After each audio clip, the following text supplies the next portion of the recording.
All right, guys, welcome back to another episode. We're going to dive head in, okay? Before we do anything though, I want to ask you, how many times have you genuinely had like a solid week? Your nutrition's on point, you're meal prepping, you're training, you're going to the gym, you're getting your steps in, you're completely on track. And then the good old weekend rolls around. You've got Saturday night dinner out, you've got a few drinks, you've got brunch, maybe you've got lots of the kids' sports going on. And then by Sunday night, you're laying on the couch or in bed thinking, oh, fuck, I've completely blown it once again. And then Monday comes around and you're back at square one. You're starting all over again. Another solid week, but then another weekend, and then another blowout. And that fucking cycle just keeps going on and on and on.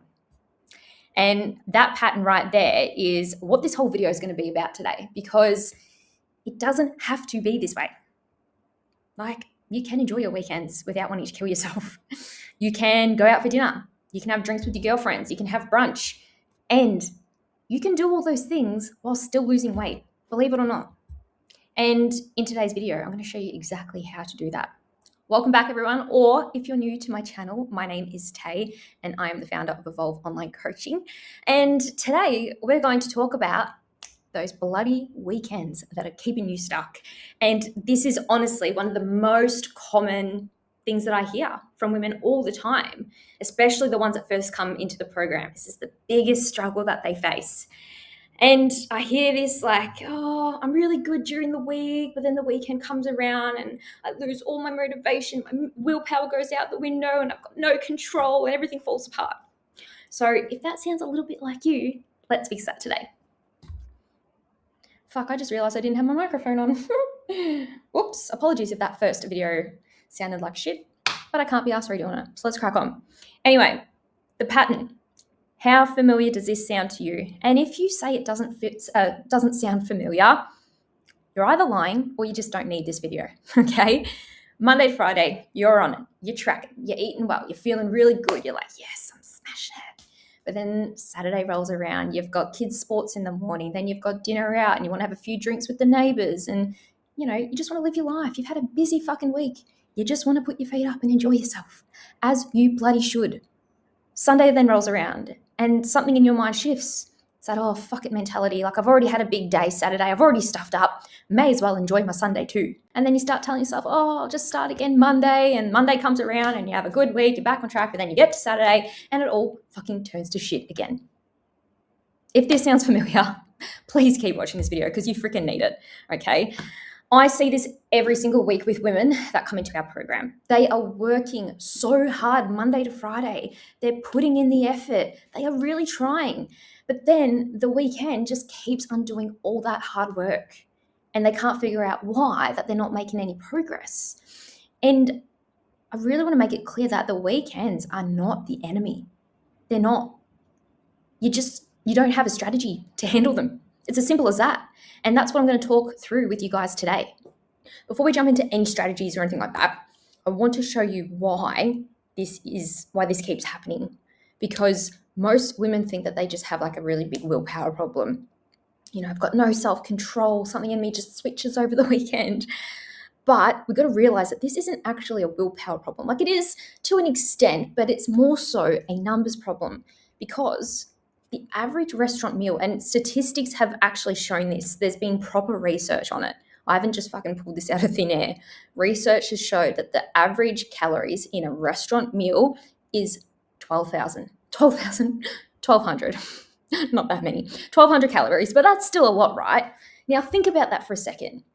Most women are trying to lose weight eating somewhere between, say, 1,400 calories to 1,800 calories, just on average, okay? So one dinner out, before you even go adding any entrees and drinks and dessert or anything like that, can nearly take up your entire day's worth of calories.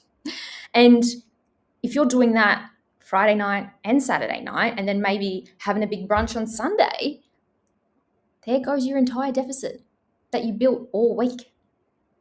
And, this isn't to say you're silly and that this is your fault, but like, no one's probably told you that the pasta dish that you order on the weekend was probably 1,400 calories alone. No one's probably told you that the cocktail that you drink most weekends is another 600 calories. Like, it's not like you're trying to be reckless. You're uneducated, or you just haven't been informed. And, fat loss, it's driven by your average calorie intake across the whole week, not just your Monday to Friday. So, if you nail Monday to Friday and then blow it on the weekend, you're most likely going to be sitting at maintenance for the whole time, which means that the scales don't move and you feel like nothing is working. So what you need to just understand, like, this is just a numbers problem. And once you understand that, guys, like, you can fix it. All right, so let's jump into some practical strategies that you can use for your weekend. So this is strategy 1, and personally, I love this one. I use it all the time. On the day of an event or like a dinner out, something like that, you want to adjust what you eat earlier in the day. So what I mean by that is that you want to shift your calories to the back end of the day so that you've got budget left for when you actually need it. So think of your calories as like an allowance. It's a budget. You can spend it however you want as long as you stay within your budget. You might want to spend most of your budget in the morning and just have a little bit for the evening, or vice versa. It's completely up to you. So for example, like I said, you got Saturday night out. For your meals beforehand, we want to make sure we're eating high volume, lower calorie meals. So for example, say for breakfast, maybe I usually do like a really big bowl of oats with peanut butter and berries and stuff like that. I might just strip it back and have just a protein shake and a big bowl of berries. Okay, so I'm still having like high volume, but I'm reducing the amount of calories that I'm eating. For lunch, say for example, I normally do a chicken stir fry. I might change it for just a chicken salad. Okay, so still getting lots of volume because I'm going to pack in lots of veg, like lots of lettuce, cucumber, tomato, make a massive bowl and have lots of chicken in there. But that's going to be a lower calorie meal compared to like the usual stir fry that I have. And then for my snack, maybe before I go out for dinner, I just have a really big bowl of Greek yogurt. So as you can see, like, I'm still eating lots of food. I'm focusing on having high volume foods, but that just have so as you can see, like, I'm still eating lots of food. I'm just focusing on eating things that are higher in volume and lower in calories. Okay. But if this approach isn't done well, it can fucking backfire. And I see it done all the time. And I used to fall victim to it too. Okay. Because you do not want to arrive to your dinner starving. Because what happens? Well, you show up, you get to the restaurant, you're fucking starving. And, the healthier option that you were going to order goes out the window. And you order the biggest meal that you can get, plus entrees and this and that. And there goes your deficit. Right? So it's really important to make sure you don't go into these social events starving. Do not starve yourself throughout the day just to have more calories later in the day. Okay, it's not how this strategy works. So there's this tool that I really like to use called the hunger scale. The scale of 1 to 10, 1 being absolutely starving, you could eat your own arm, 10 being I'm so full I can't even stand up. We want to make sure throughout the day, all day, every day, we are staying between 4 to 7. So on the days where you're doing this, just make sure you are staying between that 4 to 7. Don't go too low, because if you get closer to that 1, this strategy is going to backfire on you hard. And then step 3, spend those calories at dinner. You might have 800 to 1,000 calories to play with. You've saved those calories from your budget. So go ahead and enjoy the meal. Like, don't stress too much about it. Don't feel guilty about it. Just be there, be present, and enjoy your meal. All right, so the next strategy we have is called calorie banking. Some of you have probably heard this term before, but if not, this is how it works. So for example, say you know that Saturday is going to be a bigger day, like you've got more sort of like an event that you're going to. Maybe it's a wedding or something like that. Strategy 1 works really well if, say, you're just going out for dinner and you're going to make a really good goal-aligned decision. For example, you're going to go for the grilled fish and salad. That strategy works really well. But if you know that you're going to have quite a calorie-dense weekend, maybe, you are going out for dinner and you're like, you know what, I just want to have like a really dirty burger and some chips. Like, that's completely fine as long as you use this strategy. Or, you have a wedding and you've got a set menu, so you don't really get to choose what you have. This strategy works really well for something like that. So how calorie banking works is that you want to look at your week as a whole. So what we want to do here is eat slightly fewer calories on all the other days where we don't have something going on. And I'm not saying drastically lower calories. I'm talking, you reduce between 100 to 200 calories per day. Just enough to really protect your weekly deficit without you even really noticing it too much. So here's the example on the slide here. Say, for example, your daily calorie target is 1,600. So that's 11,200 calories across the entire week, right? So if you eat 200 calories less, Monday to Friday and Sunday, that's going to bring you down to 1,400. Okay, but then that Saturday means that you get to then eat 2,800 because those calories you have been saving is now added to your Saturday. But if we run the numbers for the entire week, right, you're still eating 11,200 calories for the week. So you're still in that deficit, but you're able to enjoy your Saturday night fully now because you have got that bigger stash of calories. So that means you can keep making progress. But one thing I really need to flag here, okay? Calorie banking is a tool and it's really going to be earned, I believe. I don't just let my clients do this until they can prove that they deserve to do this because it is a used and abused tool. You know, I say this all the time. Someone will be like, oh, yeah, but I calorie banked on the weekend, but yet they still ordered a pizza, had 5 drinks, and then went out for brunch on the weekend. Like, no, that's not how it works. It does not give you a free pass to just do whatever the hell you want. Like, you still got to use your brain. You're still going to make good goal line decisions and not just use it as a free-for-all because it doesn't work like that. Okay, it is so easy to eat calories. Those calories that you've saved, that could be easily wiped out with one meal. Okay, and another thing to note as well, like if on those days where you are eating less, you're starting to notice that you're miserable, your food focus is really high, you're irritable, you're absolutely starving all throughout the day, you're either being way too aggressive and trying to save way too many calories for your weekend, or it's just not the right tool for you at the moment. And like this is why it's really important to have guidance with stuff like this because it can be a hit or a miss. And for some women, this strategy works extremely well. It allows them to go out on the weekend and enjoy a pizza with their girlfriend and have a glass or two of Prosecco. But for others, it can be a little bit of a trigger into that all or nothing spiral. So yeah, it's something that you really want guidance with. Right, so you're at the restaurant. The next big question is obviously, what the hell do I order? And my answer to that is it's really context dependent. Like I've seen some women in the program get away with eating out 3-4 times a week, but for most women, you know, they can get away with maybe one meal out for the week. So what you're going to order really just depends on like how many events or how many outings you have for that week. That's what's going to shape what you choose off a menu. Now, personally, from my own experience, I really highly suggest that you only eat out once a week. If you really want to get this fucking weight off and you want to get in the diet, smash it, but then get out and get back to maintenance and live your life, like just try and only eat out once a week. I know that's not always going to be possible if you've got multiple events on, but for most of the time, try to stick to just one meal out for the week. But if you're eating out twice or more, you really want to make sure you're being as goal aligned with your choices as possible, okay? Because like we said before, the average restaurant meal has 12,000 calories. They're not all going to have 12,000. I said it again, 1,200 calories, Taylor. They're not all going to have 1,200 calories, but a lot of them probably will, okay? There may be some lower, there may be some higher, but if you want to choose a goal-aligned decision, I would go for something like grilled fish or chicken and veg, a salad with like a really good protein source, some sushis can be okay, asking for things like dressings on the sides, you know, because those calories just stack up so quick across the course of the week, especially if you're eating out multiple times, okay? So just think, if you're eating out more frequently, be goal aligned. Stay away from like the oily stuff, the saucy stuff, stick to your grilled options and things like that. But then on the other hand, if you are only going to have one meal out for the entire week, that's including like takeaway and a restaurant meal, that's the same thing.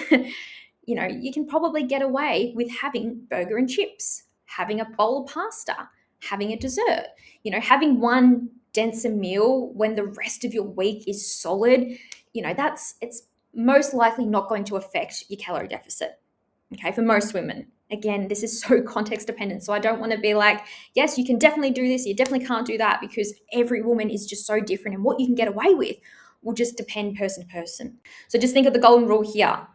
More often you eat out, the more intentional you need to be with your choices, the more goal aligned they have to be. But if you're just going to have one meal out, it's not the end of the world. You know, you can opt for a higher calorie meal, like a burger, like whatever it is that you want to order. And one more thing that can really help is just have a look at the menu if you know where you're going beforehand. I know that sounds really boring, but like it really can genuinely help you make better decisions if you know in advance what you're going to be ordering off the menu. Or maybe, the place your friends have suggested is crap, like there's really no healthier option. Maybe you can put your hand up for another suggestion.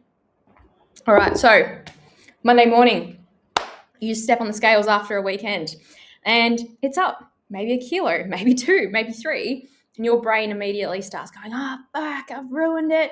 I've put all this weight back on. I'm back at square one. Ladies, you cannot gain fat overnight. It is not possible. Just like you can't lose weight overnight, you can't gain fat either.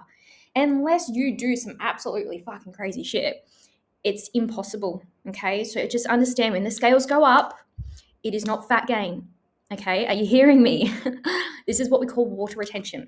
When you eat a meal that is higher in sodium, higher in carbs, your body naturally holds on to more water. Okay, that's a completely natural response that happens in your body. That is not evidence that you've just undone weeks of hard work. Okay, it will pass. Remind yourself that it will take 2 to 3 days every single time. By Wednesday or Thursday, your weight will be back down. Okay, you just have to remind yourself of that.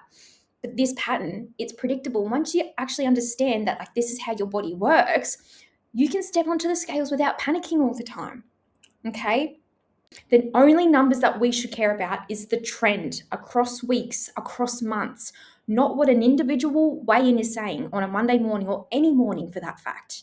And honestly, a weigh-in on a Monday morning after a big social weekend is the least useful data point for the entire week. So honestly, don't even worry about weighing yourself on Monday. It is just not worth it. It is not a true representation of where your weight is currently. So please, if you see that high number after a weekend, we don't spiral, do we? No, we don't, because we understand that this is just a natural response in our body. And you also know that in a few days' time, it will come back down. All right? All right, next thing, and this is probably the most important slide of them all. So if you've made it this far, good, because you really need to hear this. The thing that keeps most women stuck more than anything else is not actually the food. It's all the thinking that happens after the food. The spiral looks like this, and I want you to all just look to the left side of, I think it's the left side that I'll be showing this on. And I just want you to look at that and tell me if you have ever said this to yourself before, or a similar version, okay? Oh, I've had a bad meal, so stuff it. I'll just write the rest of the day off. May as well enjoy the whole weekend now, and I'll just start fresh Monday. That mindset, that story you're telling yourself, that is where progress dies. Not the pizza that you ate, not the extra glass of wine you had. It's what goes on up here, okay? Because like overeating on your Saturday night, say, shit didn't go to plan and you ate an extra 1,000 calories than what you planned. Okay, cool. It's an extra 1,000 calories. It's not going to undo your entire week's worth of progress, or even your entire month's worth of progress. It's a little blip, okay? Will progress be a little bit slower that week? Yeah, maybe, but it's not going to completely undo everything, okay? The maths genuinely does not work that way. And like the fix to this thinking is actually quite simple. Your next opportunity is that next meal that you have. Not tomorrow. Don't wait for Monday. Your next meal, okay? There is no falling off the bandwagon. There is no clean slate for a Monday. Just take it as your next meal. That is your next chance, okay? The sooner you can get back on track, the better your results are going to be. The downfall is when you get stuck in this spiral and one, poor choice leads into a poor day, which leads into a poor week and a poor month. That, ladies, is where you lose your progress. A few extra 100 calories here and there, an extra glass of wine, like in the big grand scheme of things, it really doesn't fucking matter. What matters most is the story you tell yourself after that. Do you tell yourself that you fucked up and that you just spiral and spiral and spiral? Or do you go, you know what, today didn't go to plan, but that's okay because I'm going to get straight back on track for my next meal. And I bet you $100, if you start thinking like that, you're already going to get better progress. All right, so I just wanted to quickly give you an example of one of our clients, Antonella. So Antonella came into our program and she lost 15 kilos, but that's not the actual part that I want to talk about right now, because the way that she lost the 15 kilos is exactly what this whole video has been about. Okay, Antonella, she is a social butterfly. She loves to go out. She actually lives in the country. So a lot of the time she traveled to Melbourne to hang out with girlfriends. So socializing and going out was a really important thing for her. She liked to have dinners out. She liked to have some Prosecco. And when she came into the program, she said that she wasn't willing to give up any of that stuff. And we never asked her to, because we had a strategy for her. Like, look on the screen here, look at the WhatsApp message. She's like, I know, I had steak yesterday and I still, lost weight. And she sent a photo. You can see that looks like a beautiful meal. Like, she did not miss out. She even had a couple of glasses of Prosecco to go along with it. Right? That right there, that message, that is the whole point. Like, you can see she's still living her life. She's still going out, still enjoying meals, still enjoying wine, and still dropping fat every single week. 15 kilos gone like that. And look at her. Incredible. Look at that result. But this is because she had a strategy. She had a coach in her corner. She knew how to adjust her food earlier in the day so she could go out and have a bigger meal. She knew how to look at a menu and make smarter choices. And she knew, she had the mindset that she knew one meal wouldn't completely derail her progress. And she trusted the process so much that she kept going and going, and she was consistent, 15 kilos lighter, but still had such a great, fulfilling social life. And when I talk about food freedom, like, this is what food freedom actually looks like.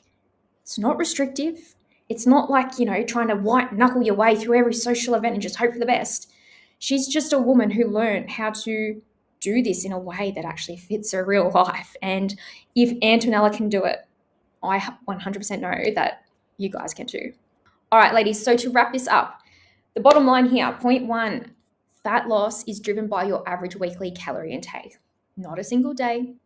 One dinner out is not going to derail you, but a completely written off weekend, that will, okay?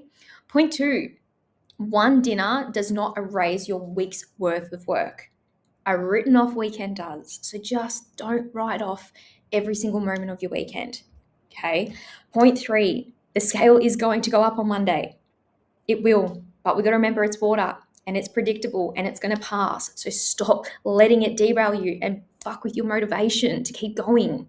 And point 4, this right here is the most important one. Okay. Sustainable fat loss is built on good enough decisions made consistently over weeks and months, not by being perfect, not by just trying to, smash it at every single social event and starve yourself. And no. Good enough, consistent over every single week. Okay. Just remember that. I'll say it till the cows come home. Consistency over perfection. That is how this actually works. All right. So if you've made it this far and any of this has resonated and you're sitting there, you're thinking, okay, like, I get all of this, but actually doing it in my real life still feels hard. Ladies, this is the exact stuff we help our women with inside our coaching program. So I've dropped the link in the description below to book in a free discovery call with us. So, it's super chilled. We'll just have a bit of a chat about where you're at currently, all the things that you've tried before, and what you actually need to do to start making progress. And if the program sounds like a good fit, amazing. We can chat about what the next steps will look like. But if not, you don't think it's going to be the right fit, hey, cool, it's completely fine. I'm not going to hold a gun to your head. Either way, if you jump on the call, you're still going to get to walk away knowing exactly what your next move should be. Okay, no pressure either way. Link is in the description. And once again, thank you so much for watching. If you have found this helpful, make sure you hit that subscribe button so you don't miss the next one. See you in the next video.